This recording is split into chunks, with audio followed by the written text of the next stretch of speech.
మోకాల నొప్పులకు ఎటువంటి సర్జరీ లేకుండా ఎపియాన్ పెయిన్ క్లినిక్ అందిస్తున్న అత్యాధునిక చికిత్స. సెకండ్ ఇన్నింగ్స్ అనేటువంటిది స్టార్ట్ చేశారనగానే ఇక ఆ పని అయిపోయిందిరా బాబు, ఈ పని మొదలు పెట్టారు అనుకునేటువంటి ఒక ఫేజ్ వచ్చేస్తుంది.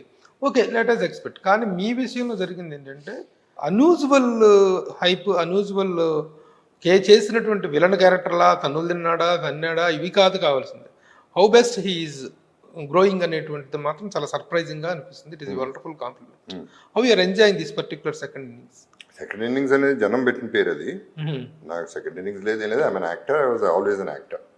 I'm enjoying it Prabhu, doubt లేకుండా. ఎందుకంటే ఇందాక చెప్పిన రీజన్స్ మళ్ళీ రిపీట్ చేయవసరం లేదు. ఫర్ ఎగ్జాంపుల్, ఇప్పుడు నేను యుఎస్ వెళ్ళినప్పుడు ఈవెన్ అమెరికన్స్ వాళ్ళు కూడా ఎయిర్పోర్ట్లో గుర్తుపట్టే స్థాయికి వెళ్ళారంటే it is because of the other films I'm doing with other heroes, the stars and star directors and all these people. Exposure పెరిగింది. నేను హీరో ఉన్నప్పుడు నేను రావుగా, వీళ్ళందరూ నాతో చేయరు. ఈ సినిమాలు అక్కడికి రీచ్ అవ్వవు. So I reach the world అంటే it is the reason is the stars and the star directors and the star producers. So enjoy చేయకుండా ఎట్లా ఉంటాను? అయితే అంత పెద్ద స్థాయిలో are you being remunerated? Remuneration అనేది okay, it's materialistic thing, monetary aspect అది. ఫస్ట్ నేను చూసేది క్యారెక్టర్ సూపర్ ఉందా లేదా. సూపర్ ఉంది, నాకు పేరు వస్తుంది అంటే రెమ్యునరేషన్ అది పట్టించుకోండి. అదే పెద్ద సినిమాలు అంటే మళ్ళీ డెఫినెట్గా I also have an ego. అంటే అవతల చిన్న చూపు చూస్తుంటే నేను, ఎందుకంటే నా మీద నాకు రెస్పెక్ట్ ఉంది. ఆ రెస్పెక్ట్ చూపించకపోతే ఐ వోంట్ బీ హ్యాపీ. దానికని రెమ్యునరేషన్ అనేది ఒక ఇష్యూ అవుతుంది.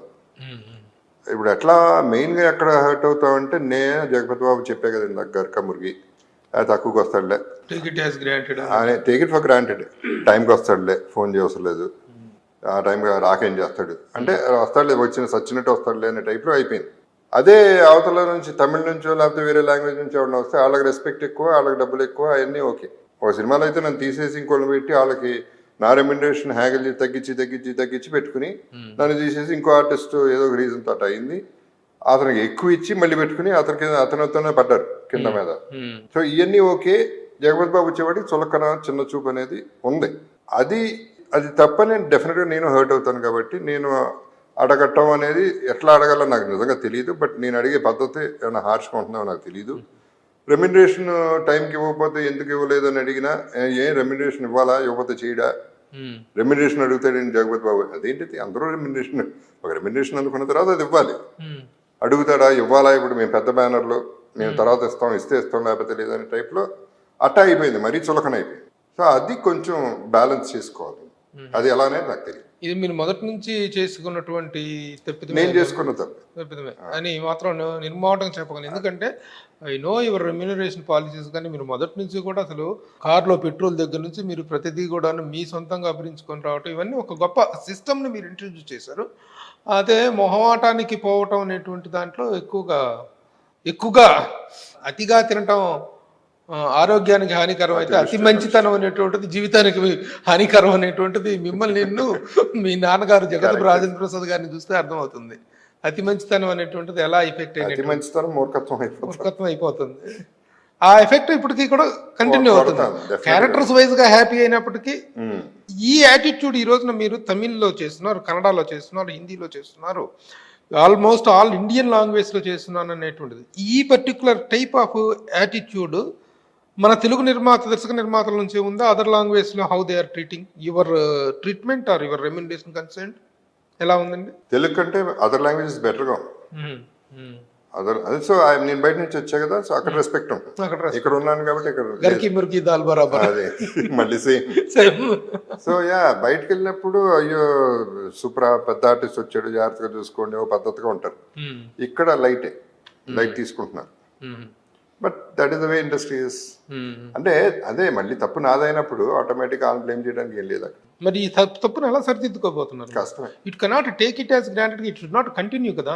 ఒకటే ఇప్పుడు జగత్ బాబు కష్టపడి ఒక నిర్ణయం తీసుకొని, కెరీర్ లోని ఒక ఏటికి ఎదురీతి లాంటి ఒక నిర్ణయం తీసుకొని, ఈ ఫేజ్ లో కూడాను మిమ్మల్ని అలా టేక్ ఇట్ యాజ్ గ్రాంటెడ్ గా తీసుకోవటం మీరు గమనించారు, ఇప్పటికే గుర్తుపెట్టారు. మీరు నాలుగా ఇండస్ట్రీలో మీరు ఇప్పుడు కొంత రియలైజ్ అయ్యారు. ఆ రియలైజ్ అయిన తర్వాత కూడాను పరిస్థితి అలా ఉండకూడదు కదా.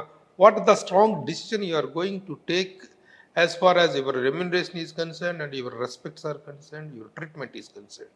అంటే అవసరం లేదులే, లైట్ తీసుకుంటే ఈజీ ఇవన్నీ పోతే పోతుంది ఈ సినిమా ఏమవుతుంది అనేది లైట్ తీసుకోవాలి ఇక. వీళ్ళు నాకు రెస్పెక్ట్ ఇవ్వకపోతే నేను వాళ్ళకి ఎందుకు చేయాలి అనేది ఐఎమ్ టేకింగ్ దట్ స్టాండ్. నాకు ఎవరు రెస్పెక్ట్ ఇస్తారో వాళ్ళకి చేస్తా. అది చిన్న సినిమా అవ్వచ్చు, నో రెమ్యునరేషన్ అవ్వచ్చు, హై రెమ్యునరేషన్ అవ్వచ్చు. Remuneration is secondary. ఇక్కడ ట్రీట్మెంట్ ఇస్ మోర్ ఇంపార్టెంట్. ఎందుకంటే like you said earlier, mineral water కూడా నేనే కొనుక్కుంటా.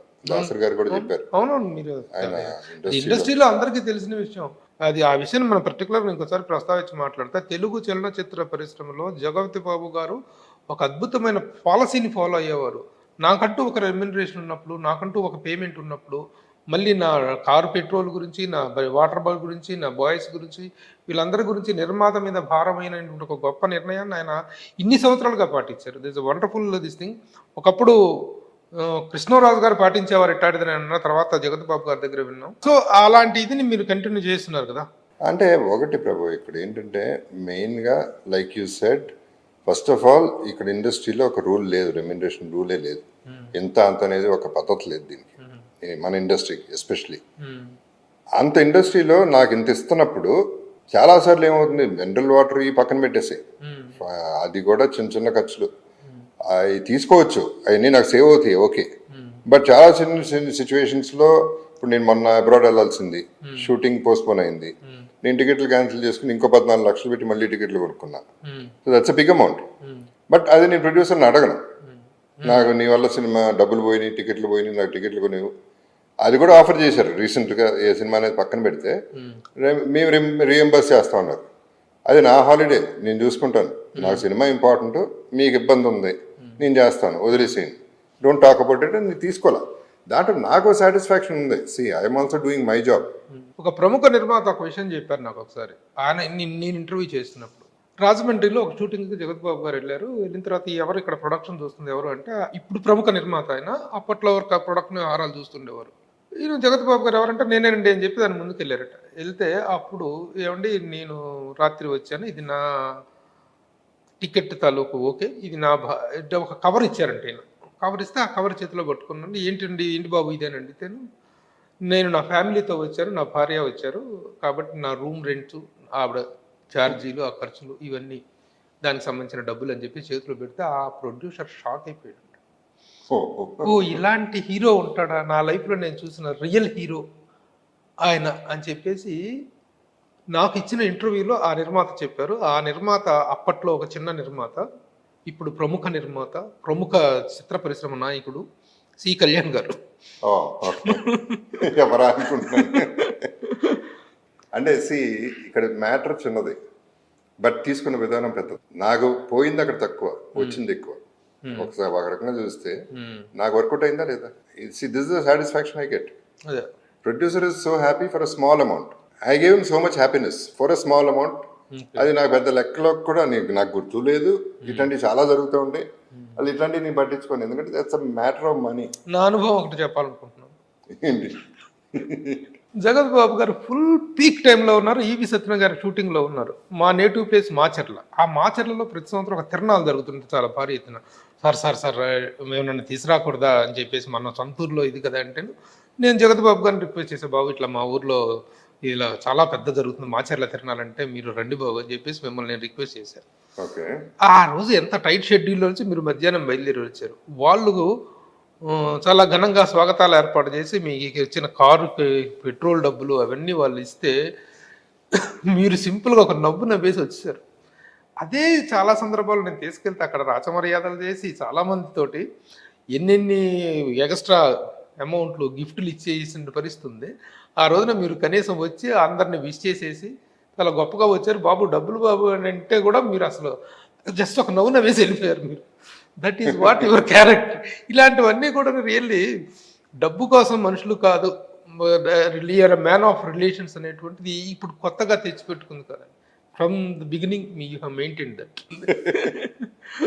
ఓకే.